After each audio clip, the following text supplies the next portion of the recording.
On parlait Parler de démocratie et de nation, ça va pas ensemble.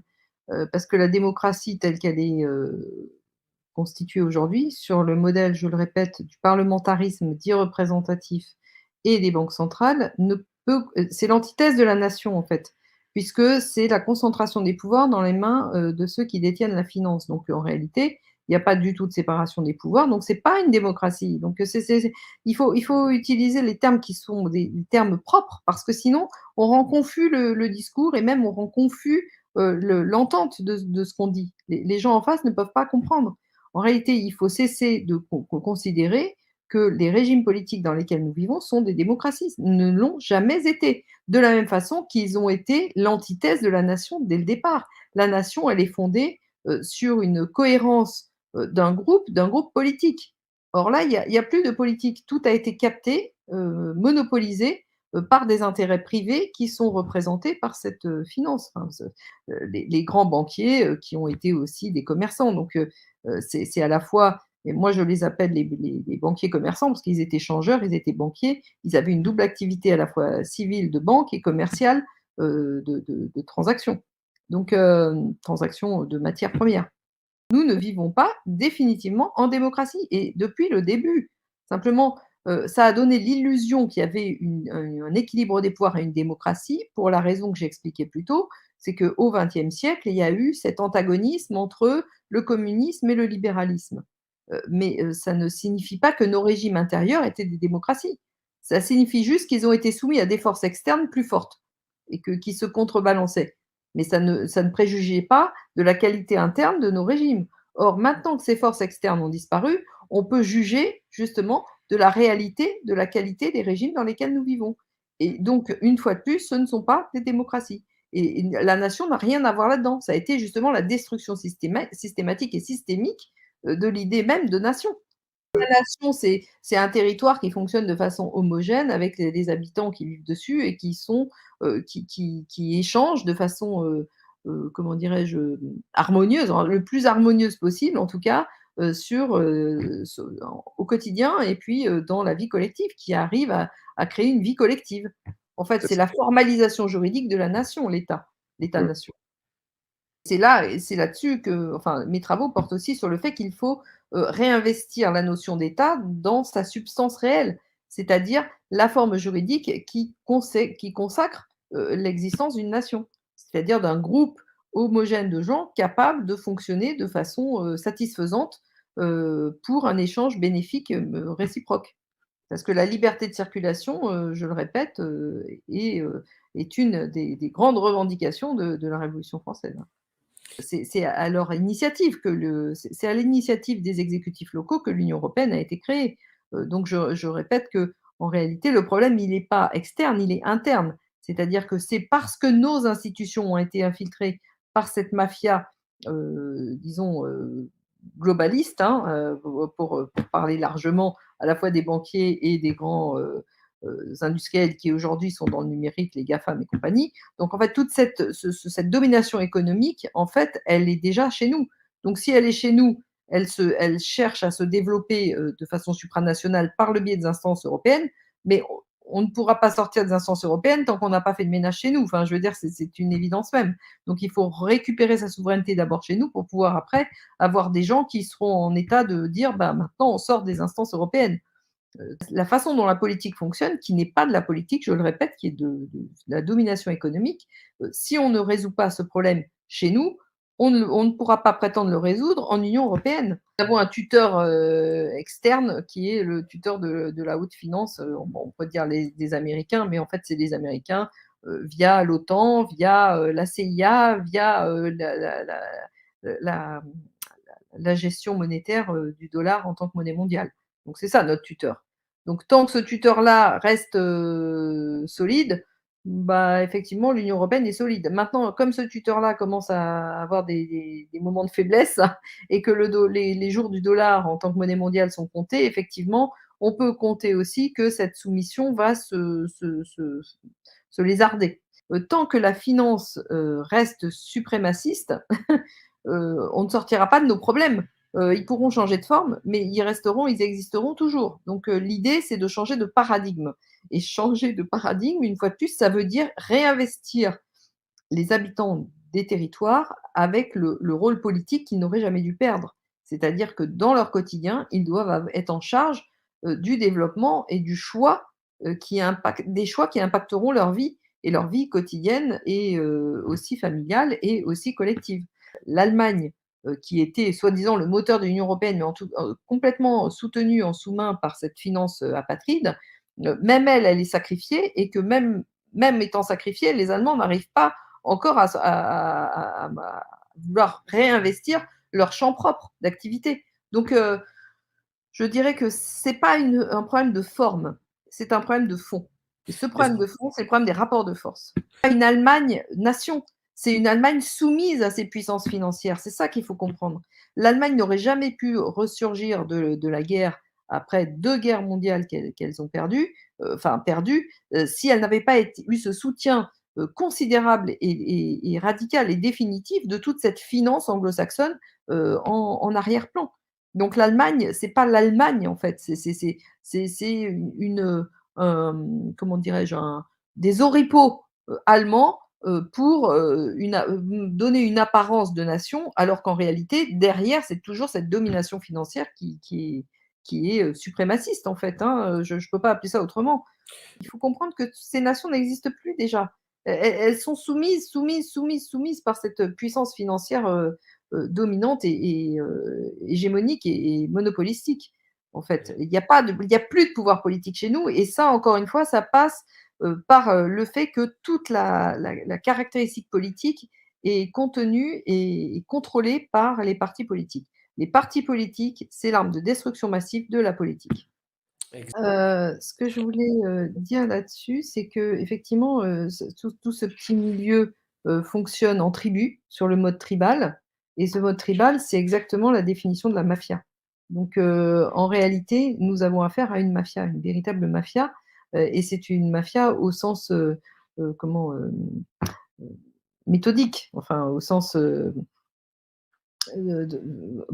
1er, du fonctionnement des mafias, c'est-à-dire, sens tribal donc ça, on l'oublie trop souvent, mais ça va très bien avec le fait qu'il n'y ait pas que ces gens-là n'aient pas de patrie, qu'ils soient apatrides. On est vraiment dans un nomadisme de tout. Enfin, il n'y a pas d'ancrage territorial, de cette mafia. Donc ce qui les différencie un peu encore aujourd'hui des mafias traditionnelles, parce que les mafias traditionnelles, elles sont encore ancrées sur un territoire avec des valeurs traditionnelles, des coutumes, plus ou moins, je ne pose pas de jugement de valeur sur ces coutumes qui sont évidemment pas, légitimes selon le modèle de développement traditionnel sur le continent, mais je dirais qu'il y a une petite différence entre cette mafia financière et les mafias traditionnelles, c'est justement ce côté apatride. Mais sinon, elles fonctionnent sur le même modèle tribal. Je ne suis pas spécialiste du développement des mafias, mais il se trouve quand même que la mafia sicilienne, ça c'est clair à peu près pour tout le monde aujourd'hui, ne s'est réellement développée, n'a pris l'ampleur qu'elle a aujourd'hui, que par son alliance avec cette mafia financière, via, la CIA, hein, les services secrets, qui vont contrôler justement les flux et les trafics de drogue. C'est la drogue qui est à l'origine de toute cette, disons de cet effet de levier, qui ont fait passer, les mafias, traditionnelles, qui étaient de faible envergure, à, des partenaires officiels et définitivement, actés, de la mafia financière. Parce que malheureusement, beaucoup croient que l'Union européenne, c'est un projet d'avenir, c'est un projet commun. Alors c'est un projet de soumission commerciale et financier, au départ, dès le 19e siècle et puis, ensuite ce sont les grands cartels qui ont décidé en premier lieu de créer des instances politiques, à leur mesure, c'est-à-dire, à la fois centralisatrices et étendues, sur plusieurs, nations, sur plusieurs, pays. Donc ça a été, l'origine, c'est les grands cartels qui sont à l'origine de la création de l'Union européenne. Elle s'est faite premièrement sous égide, allemande, hein, sous le régime nazi, On parlait déjà de la grosse Europa, hein, de la grande Europe et puis, ensuite, ce projet a été récupéré par, les gagnants de la Seconde Guerre mondiale qui étaient les Américains. Mais en réalité, c'était les mêmes élites financières qui étaient, derrière, sauf qu'elles étaient encore plus, concentrées et encore plus internationalisées avec des méthodes, enfin disons des outils, économiques, juridiques et techniques plus élaborés encore, plus complexes. Mais en fait, les rapports de force derrière, ce sont les mêmes. Ça a toujours été ça. D'autre part, il s'agit d'un projet de soumission des populations, de soumission des peuples aux intérêts, plutocratiques et oligarchiques, qui passent par le biais du contrôle de l'économie, mais qui sont au départ, qui viennent au départ du contrôle des monnaies. Vous savez que le juriste, son premier travail, c'est de qualifier les choses et les actes et les événements et je dirais que ce qui qualifie le mieux, ce globalisme, ce mondialisme, c'est en fait son caractère criminogène. Ce sont des instances criminelles. On est dans le crime, dans le crime en bande organisée, mais de très haute envergure. Donc, on parle plus Ouais. enfin, parler de délinquants en col blanc, c'est très au-delà de la réalité, très en dessous de la réalité. Ah non, mais Nous clairement. sommes vraiment dans la grande criminalité. On ne parle pas de constitution européenne, on parle des traités européens et le dernier en date, c'est le traité, de Lisbonne.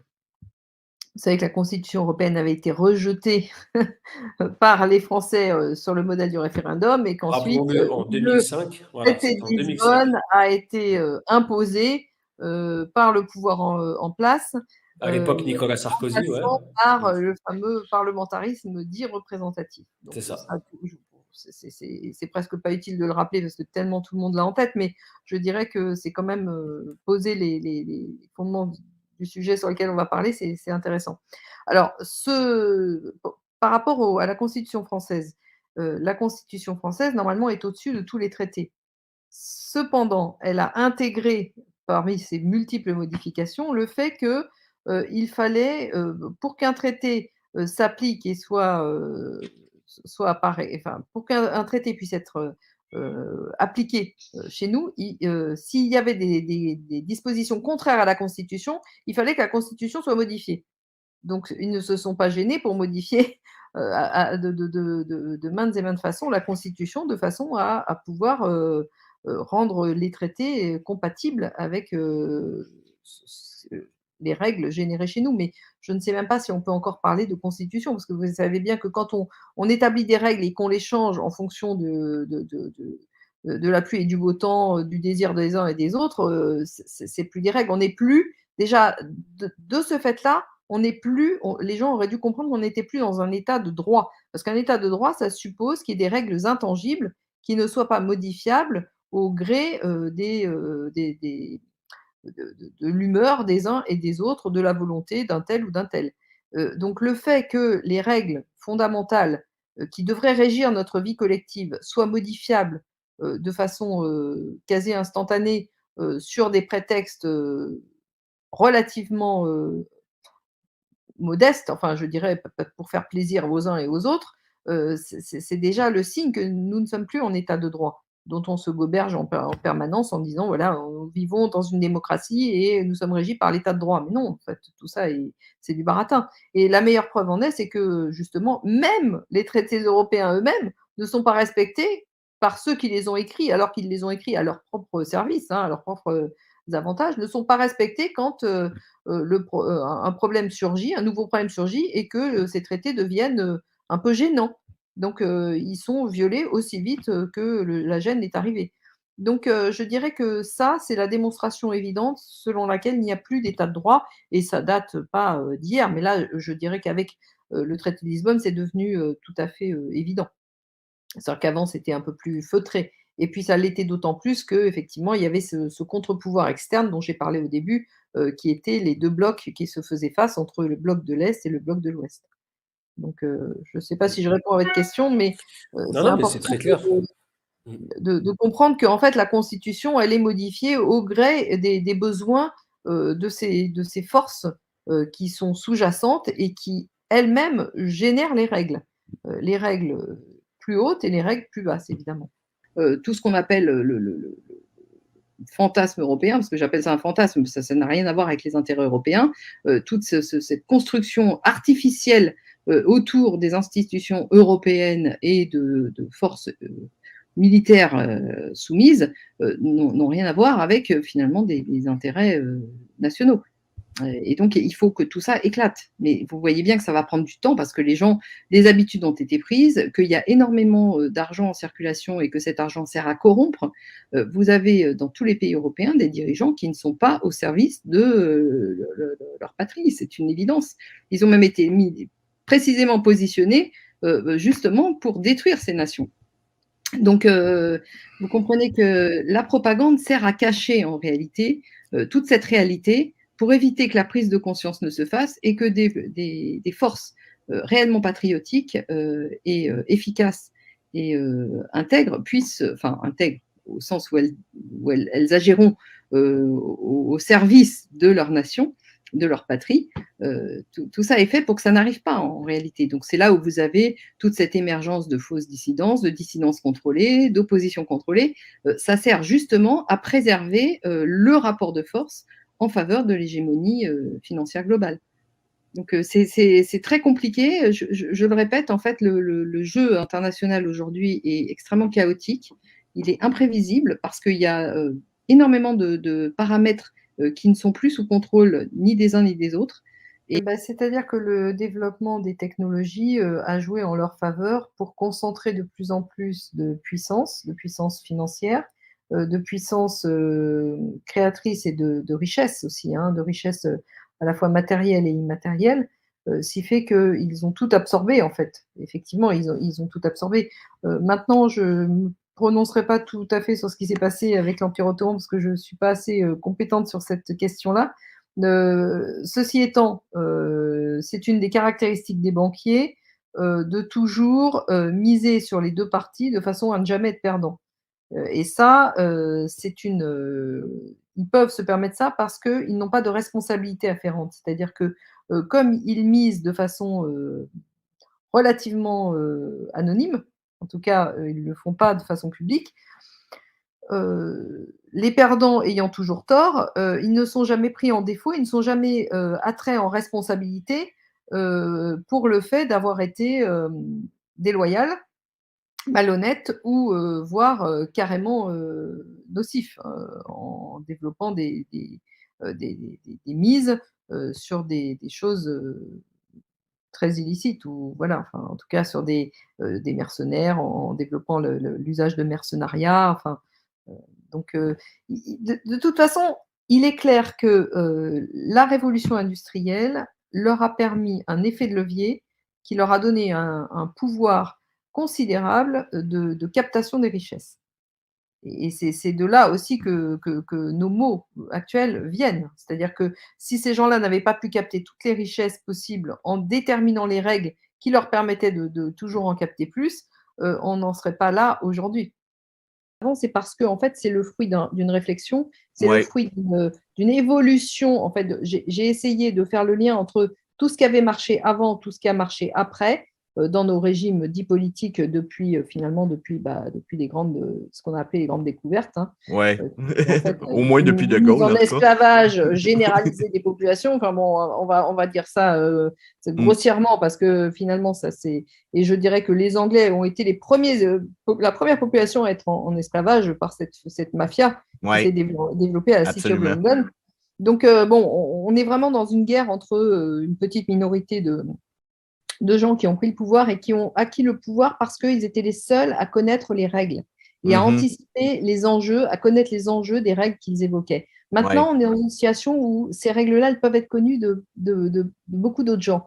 Même si une grosse majorité refuse de les voir, il y a quand même des gens à la marge, comme toi et moi, on en fait partie, qui sont capables de comprendre les enjeux de tout ce que ces mafieux ont développé au fil des siècles.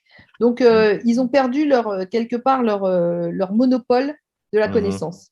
Et de cette façon-là, ils vont perdre leur monopole du pouvoir. Mais ça va prendre du temps. Et je dirais que pour accélérer un peu le processus de notre point de vue, il faut rendre aux citoyens, enfin aux gens qui vivent sur un territoire, la forme politique qu'ils ont perdu, c'est-à-dire leur redonner du pouvoir sur leur propre vie, sur leur propre capacité à décider de leur avenir et à faire des choix et à les assumer, ces choix. C'est-à-dire que si le travail est de plus en plus remplacé par la machine, aujourd'hui, même l'intelligence artificielle arrive à remplacer les services. Donc, en fait, l'humain n'a plus sa place sur Terre. Donc, ça, c'est une aberration. Les humains s'organisent parce qu'ils existent et en fait, on est en train de leur dire bah, vous êtes tellement bien organisés maintenant qu'on n'a plus besoin de vous. On n'a plus besoin de vous. Non, mais en gros, c'est absurde. Enfin, on se rend bien compte qu'on arrive à une absurdité et c'est là où si on avait continué à apprendre toute la rhétorique qui nous avait été transmise par les Grecs anciens qui sont à l'origine de notre civilisation, on n'en serait pas là aujourd'hui à développer ce genre d'ineptie. Passer 500 ans à oublier toute la connaissance de l'histoire humaine, de notre propre histoire, de l'individu, de limites physiques, mentales, en termes d'esprit, d'âme et de corps, voilà, de l'humain. Et donc, on ne peut pas anticiper ce que le groupe fera, puisque même l'humain ne se connaît plus. Un redéveloppement individuel, c'est-à-dire que les gens se groupent par activité, s'organisent, réélaborent leurs propres règles du jeu, redéfinissent les règlements qui font que qu'est-ce qui doit s'appliquer à leur activité ou qu'est-ce qui est nécessaire au développement de l'activité, qu'est-ce qui doit être puni, qu'est-ce qui doit… Donc, ils génèrent à la fois leurs règles, la gestion des conflits, la formation des nouveaux entrants, la prise en charge comment dirais-je, sociale et financière de ceux qui sortent et qui ne peuvent plus travailler en activité physique, mais qui peuvent encore apporter beaucoup par leur connaissance et leur expérience au groupe. Donc, tout ça, c'est à développer dans le cadre des groupements d'intérêt. Maintenant, ce que je mets, puisque nous, on a un problème de valeur, on n'a pas un problème de règles. Dans nos sociétés, il y a trop de règles, mais il n'y a aucune valeur. Donc, les règles, elles c'est juste des termes qui dépourvus de sens en termes de droit et de vrai droit. Et le vrai droit n'existe que s'il est soumis à des grandes valeurs, à des grands principes qui sont les principes de droit naturel, c'est-à-dire la protection du vivant finalement. Parce que s'il n'y a pas de protection du vivant, tout le reste perd du sens. Si on ne protège pas le vivant, on ne protège rien. Ce n'est pas la peine d'élaborer des règles pour vivre ensemble. C'est-à-dire qu'un même mot a des consonances extrêmement différentes en fonction de l'origine de la personne, pas seulement identitaire, mais aussi de l'origine de formation de la personne. Et donc, même communiquer devient compliqué. Donc, il faut réélaborer un langage commun et ça passe par se réhabituer à pouvoir discuter de façon à confronter les idées. Parfois, certains gagneront dans certains litiges, d'autres sur d'autres, les autres gagneront sur un autre sujet. Donc, nous sommes dans un mouvement constructif d'élaboration du collectif et sans mettre les gens de côté et sans les mettre dans des cases. Vous êtes ci, vous êtes ça. Non, les gens ont le droit d'évoluer et ont le droit, quand ils ne sont pas à leur place à un moment, il faut le leur faire comprendre et ils ont non seulement le droit mais le devoir de trouver leur place ailleurs.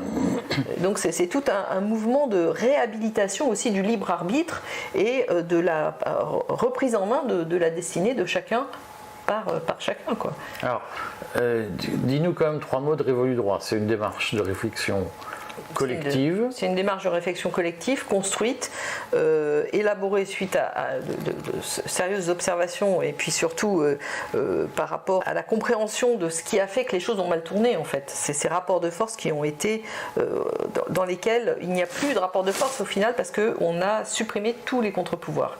Donc Révolu Droit, c'est une façon de réinventer le collectif en réélaborant des contre-pouvoirs, mais des contre-pouvoirs qui ne sont pas radicaux, qui ne sont pas du type dialectique, libéralisme contre communisme, des contre-pouvoirs qui sont à chaque instant de la vie quotidienne parce que les gens ont à défendre des intérêts et ces intérêts-là sont par hypothèse en contradiction avec les intérêts du voisin. Donc au lieu d'arriver directement à une pression qui fait que ça explose, il faut être capable sur chaque petite divergence, être capable de pouvoir communiquer, discuter et puis trouver un accord qui ne sera pas nécessairement qualifié de consensus, mais un accord sur un sujet déterminé et le lendemain un autre accord sur un autre sujet parce que la vie en commun c'est des gens qui n'ont jamais les mêmes intérêts sur rien. Il faut quand même pouvoir être capable de s'entendre et de revenir sur ses positions. C'est tout un phénomène de réélaboration à la fois de ce qu'est l'individu et de ce qu'est le collectif. Je dis qu'il faut non seulement préparer les institutions de demain, mais reconstruire le collectif, l'idée même de société. Non pas au sens commercial du terme, je le répète. Pourquoi tu crois ça ? Je ne le crois pas, j'observe, je constate, et tout le monde le constate avec moi, c'est qu'il y a des failles dans le système actuel, et il est de moins en moins viable pour la grande majorité des gens. Donc il n'est pas possible de laisser toutes les richesses accaparées dans quelques mains, accaparées par quelques personnes qui ont des volontés plutôt obscures et de toute façon pas du tout conformes au développement d'une civilisation. Donc il se trouve qu'il y a un moment, il faut dire dont acte, comprendre ce qui se passe et puis éventuellement pouvoir rebondir sur un projet plus constructif en termes de collectif, parce qu'une fois de plus, et ça c'est une des grandes armes évidemment en matière de guerre, diviser pour mieux régner, ça a toujours été une arme fatale. Et là on en est au point où non, c'est pas même plus les sociétés au sens politique du terme qui ont été divisées, même plus les familles, mais c'est l'individu qui est divisé autour de lui-même. On arrive à un éclatement par atome de l'individu qui ne permet pas la survie en fait de l'humanité. Oui, la charte des valeurs. Je repars sur des valeurs et non pas sur des textes constitutifs fondés sur quoi on se demande. Parce que justement, ce qu'il faut comprendre, c'est que la Constitution est arrivée au moment où il y a eu cette prise de pouvoir économique du système, cette prise de contrôle du politique par le pouvoir économique, lequel était mené par le pouvoir monétaire. Donc ça c'est arrivé au moment des révolutions. Ça joue sur l'inconscient des gens en disant le Parlement c'est celui qui défend vos valeurs. Mais ça n'a jamais défendu les valeurs ni dans nos États, ni encore moins au niveau européen. Donc en fait on utilise, on joue, il y a de l'ingénierie sociale derrière, on utilise des termes pour court-circuiter le raisonnement et la capacité de réfléchir. Donc ce régime politique, je le répète, ce n'est pas un régime républicain, c'est même tout l'opposé, mais c'est un régime qui est fondé sur le parlementarisme dit représentatif et donc sur les partis politiques et sur l'existence d'une banque centrale qui soit indépendante du prétendu pouvoir politique qui lui-même n'existe pas. Je mets dans la charte, je réélabore un pouvoir qui soit soumis au droit naturel dans le sens où l'individu, la dignité de la personne humaine, le libre arbitre de la personne humaine, la recherche de la vérité, l'intégrité et donc la disparition de l'anonymat sont remis comme des valeurs phares indépassables desquelles tous les autres principes découleront et en particulier les règles de droit positif.